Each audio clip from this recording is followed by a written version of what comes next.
Hello everyone, welcome back to the next video. In this video I will show you how to map white to green lookup table to a live camera preview in Flutter application, and will add that map that white to green lookup table to that image capture as well in Flutter Android application using Camera X. Now before I show you guys the output, I want to make it very clear, I'm not using any third-party library.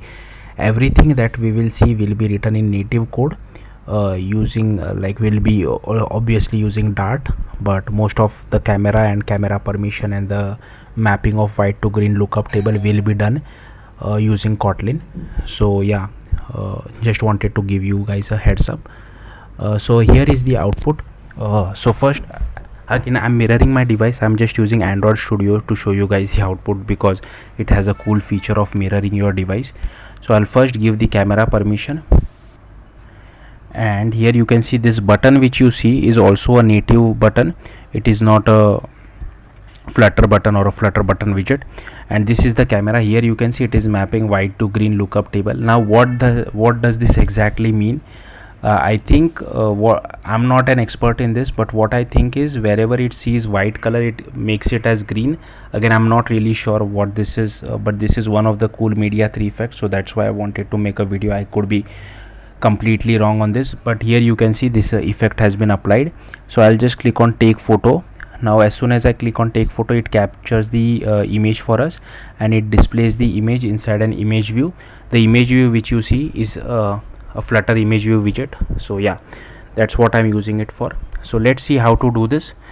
So first, as usual, I have created a Flutter application. Once you create a Flutter application, first you need to go to main.dart, and here you have to import.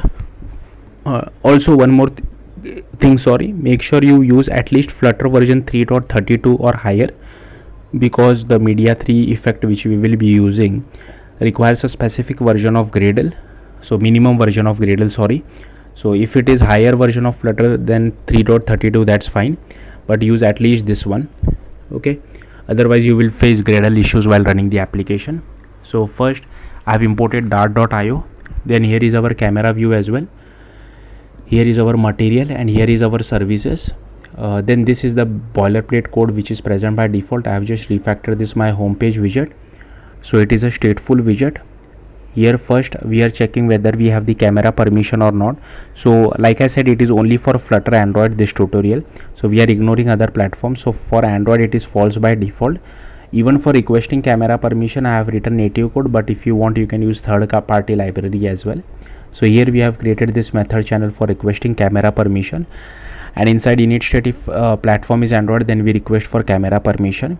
Then here we invoke this particular method. Now same string you will have to use it on native Android side as well, and if it is true, then we just update this particular variable.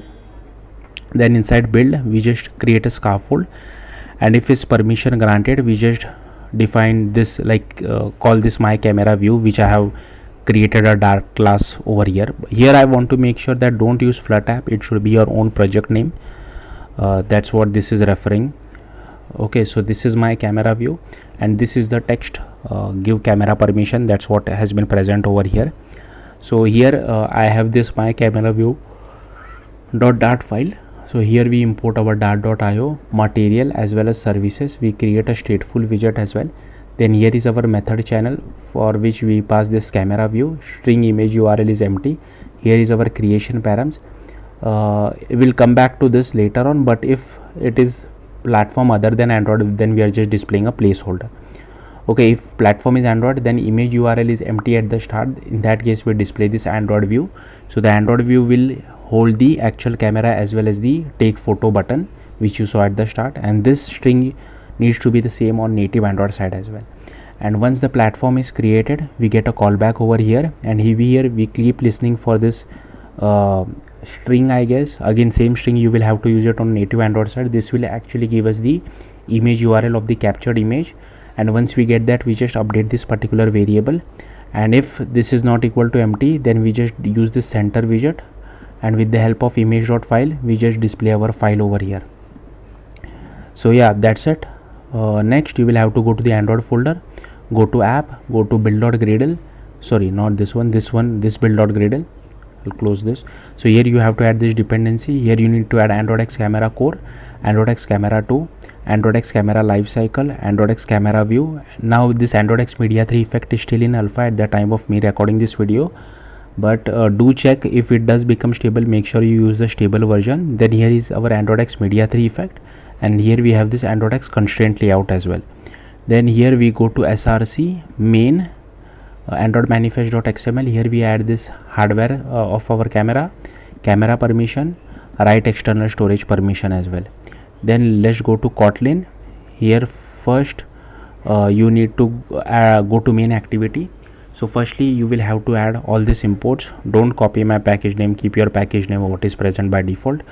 And here if you are using third-party library, you don't need all of this code. Okay, also this if you are using third-party library for requesting camera permission, that's what I meant to say. So here I'm just getting the camera permission as well as write external storage permission if Android version is less than equal to p. Here method channel result for sending back whether the permission was accepted or not. Then this on request permission result, this gets called once a camera permission has been given. And here we have this all permission granted variable just to check whether we have the required permission or not. Here we override configure Flutter engine method.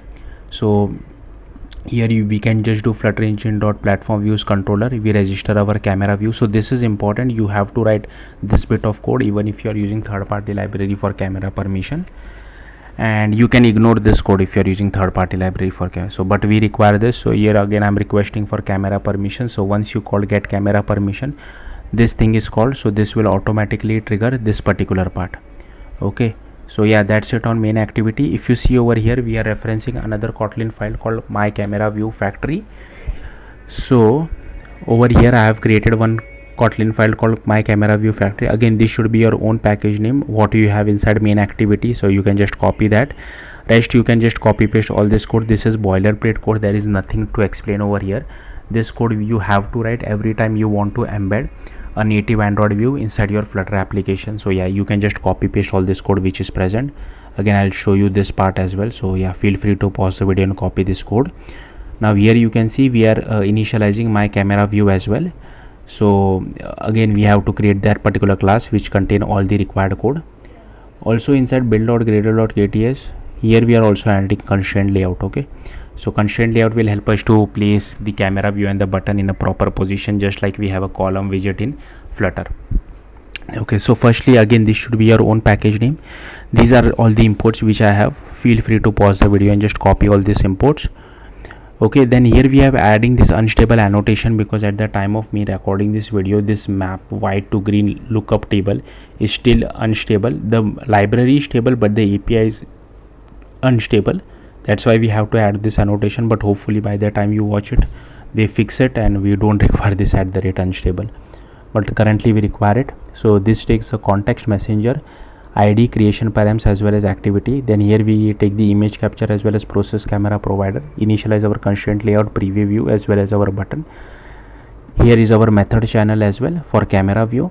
Then here is our executor service. This is the file name format. Then here we initialize our layout params, assign it to our constraint layout. Here is our constraint set and we just clone it. Then here is our viewfinder. Viewfinder is basically the camera. Okay, so we add it to our constraint layout. We constrain it to all sides of the screen and from the bottom we leave 200 margin. And this is our button. We set the text background color, text color, add it to our constraint layout and we constrain it to the bottom of the screen. Then we also add a click listener for our button. Then this is our setup camera. So inside setup camera, first we start our camera, we initialize our camera executor.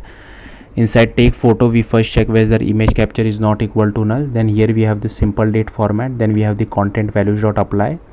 So we set the display name, MIME type as well as a relative path. Then here we have the image capture options. Then here we call the image capture dot take picture. So once it is success, with the help of this string, we send the captured image URI back to Flutter side, shut down our executor as well as unbind our camera. This is a helper method to get the URI of the captured image. Here we override the get view, return constraint layout. Inside dispose, we shut down our executor. Inside start camera, we create our aspect ratio strategy. Here is our resolution selector. Here is our process camera provider. We add a listener to this as well. So we just do camera provider future dot get. Here is our preview dot builder, set resolution selector as well. Here is our image capture dot builder, for which also we set a resolution selector as well as capture mode. We get hold of our default back camera. Here we use case group dot builder, add our preview as well as image capture use case. Here is our media 3 effect. Then here I have set the length as 3. Now this entire code I have just copied it from documentation, so even I am not really good at this. So here we create array within an array within an array, and here you can see that's why we are taking 3 loops and filling out all the arrays. And here you can see this is how we map white to green lookup table, and here we pass the color green. Then we add that effect to our single color LUT dot create from cube. Again, I'm not really expert in this, sorry about that. Then here we add the media 3 effect to use case group builder. We unbind our camera, we bind it to our life cycle, and here we just pass context compat dot get main executor, passing our context. So yeah, that should be it. Thank you for watching. I'll simply scroll through this file once more time. Feel free to pause the video wherever you feel like and copy the code. If you have any questions, do let me know in the comments. Thank you for watching. Bye.